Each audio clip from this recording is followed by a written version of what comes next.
when we open ourselves up on the human level, even in our everyday engagements, and we really try to understand where the other person is coming from, even if it seems like it's diametrically opposed to us, if you really understand how divine light flows and you understand the principle of polarity, it's all just a question of degree.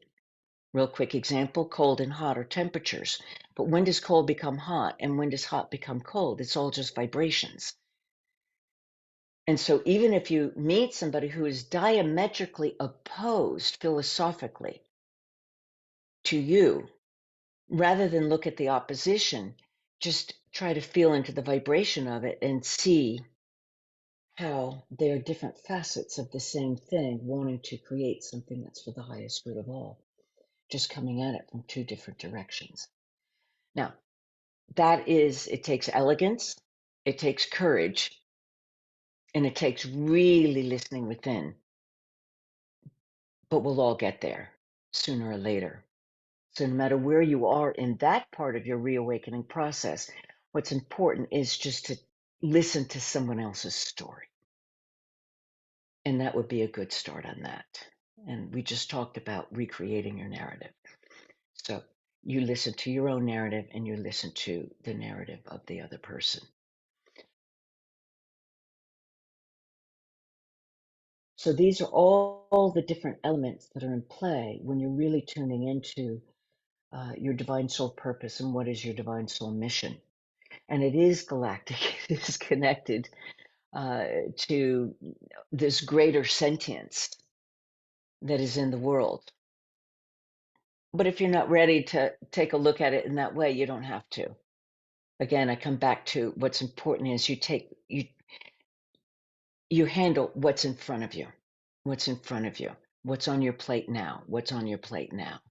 Because there is a beautiful divine dance to discovering the grandeur of who we are, the power of who you are, and the absolute power of infinite unconditional love.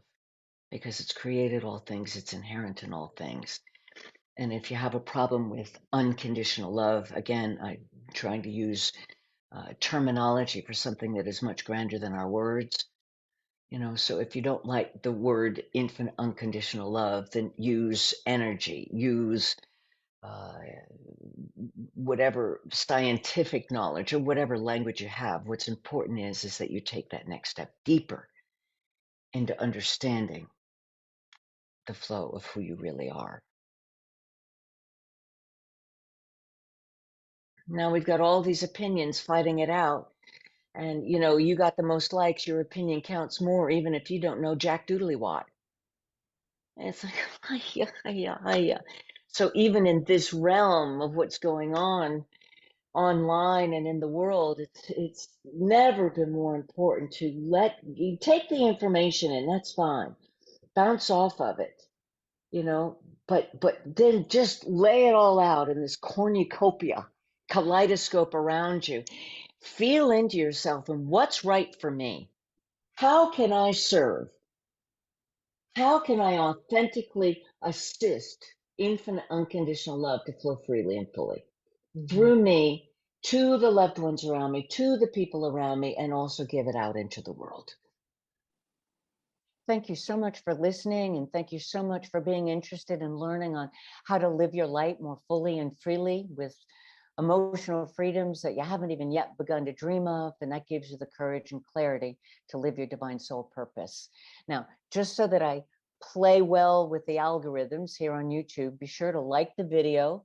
Please leave me a comment because I do love more two-way conversations. And subscribe if you want to stay in touch with any of the new material that I'm putting out there.